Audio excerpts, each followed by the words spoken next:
Yeah, good afternoon, everyone. And it's been a really nice journey since morning, listening to all the thought leaders, industry leaders, and people serving professionals.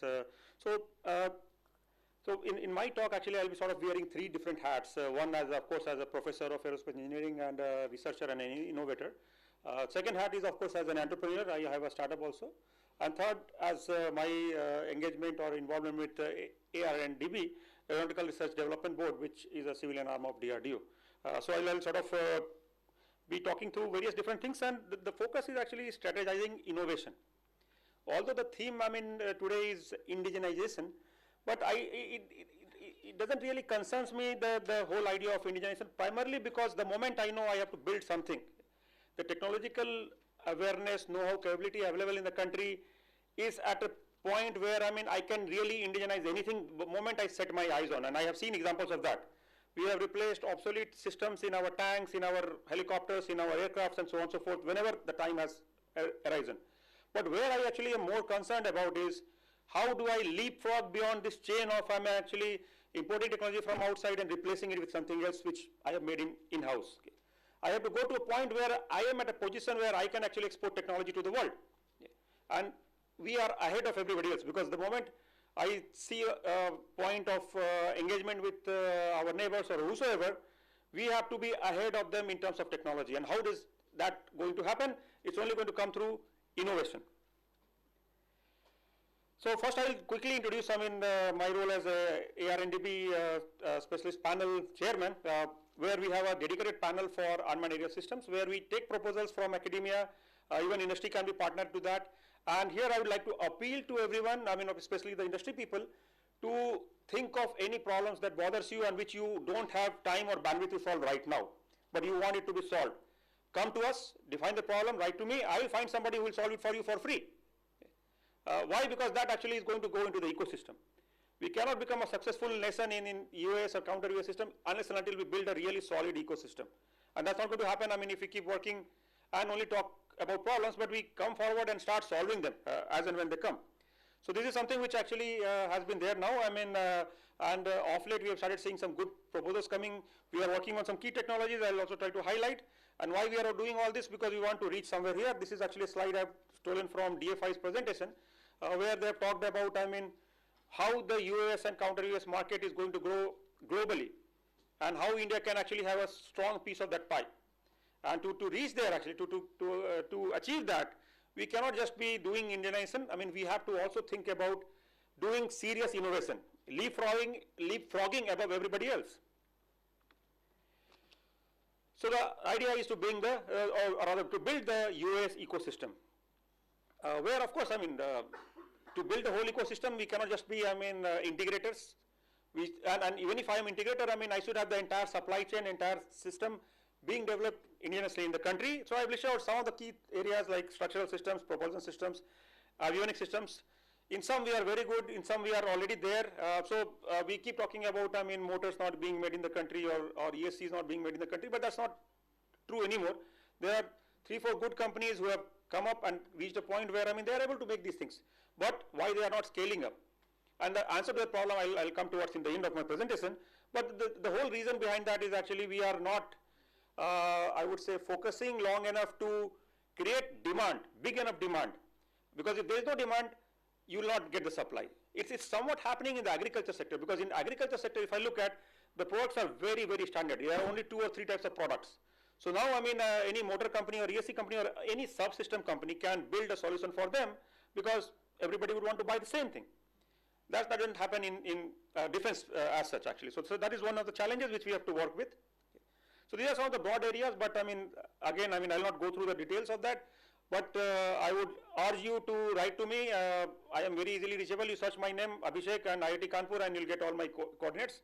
Write to me, send out your problem statements. I'll put it on the DRDO ARDB website and ensure that all those problems get solved, as long as they're related to US and counter US problems.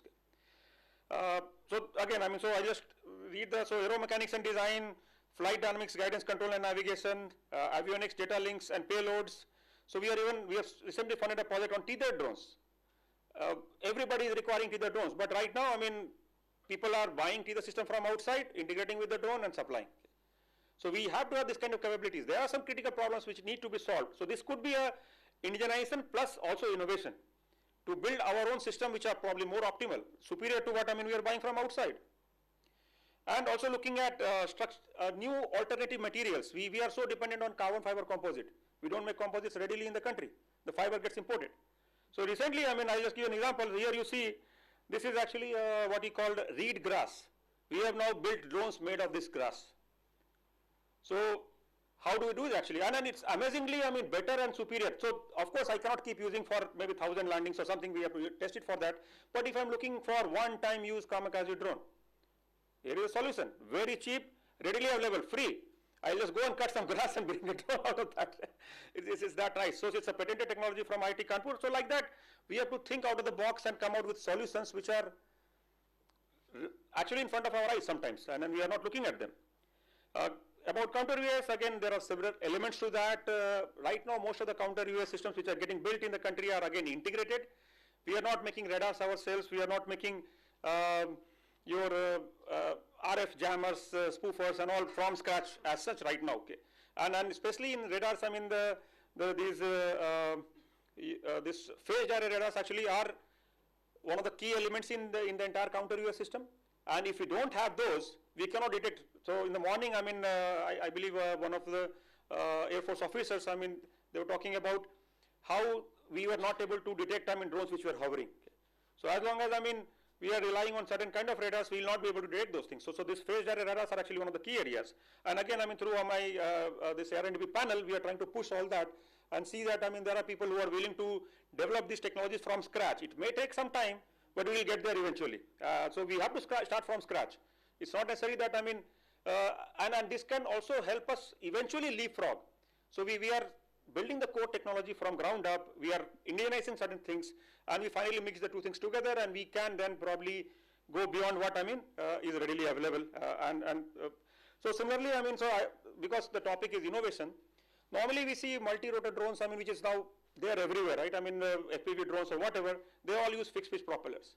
This works fine at smaller scale, but sometimes you have to innovate. And if I go to a higher scale, so for example, if I look to build a drone which could actually lift heavier payloads, especially in rarefied atmosphere like we face in Leh Ladakh and so on, it is better to go to variable pitch technology. See, it's like building a helicopter which is a drone actually. And we have done that, and here I'll show you some quick videos of these drones which are capable of lifting now 50 kilograms of payload at 18,000 feet. And to give you a comparison, right now, we normally have to operate Cheetah helicopters, manned helicopters. And in the first flight with a full fuel tank, a helicopter of 2.5 ton can lift only 20 kilograms. Okay. It's actual fact. Okay. Only after they have flown few sorties, they will be able to reach to 60, 70 kilograms. So we are flying a 2.5 ton bird to lift 50 kgs. Here I have a drone which is going to weigh less than 150 kilograms. So that's the kind of payload fraction we are able to get, which is phenomenal. And all these are actually very compact. You can fold them into a small boxes. So all these actually is examples of innovation, which can only come out if you really think from fundamentals, think of aerodynamics, think of basic sciences. Okay. Not just, brute force integration where I'm trying to integrate something together. Okay. And that's where I say, think beyond multi-rotors. Okay. Multi-rotors are very good at small size and scale, but the moment I want to extract, more performance from them, I want to fly at higher speeds and go at longer ranges actually. Okay. I have to go back to slightly more complex, but better, more elegant and aerodynamic solutions like helicopters. Okay. And that's what so the video which you saw a quad rotor, but it's actually a heliquad. It's actually a helicopter plus quad rotor mixed, which means I'm using actually variable pitch technology. So like that, I'm just giving some examples. So in VTOL world, there are a lot of opportunities and options. At IIT Kanpur, we have several patents. A lot of our students come and come up with new solutions. We have invented a new kind of helicopter called dissimilar coaxial helicopter. You may have seen CUMOVs, but this is a completely new thing actually, new animal altogether, which will probably give you higher efficiency and superior efficiency in hover compared to a normal helicopter. So this is the whole range of things where we have to invest in more, do more R&D, and build more elegant and more efficient solutions because we have our own unique challenges also to cater to. So here's a quick video. I'll just show you of a biplane tail-seater design, which actually takes off like a normal multi-copter, but whole craft turns by 90 degrees and becomes a biplane airplane. And then, I mean, of course, it can cruise to longer ranges and distances and so on. Okay.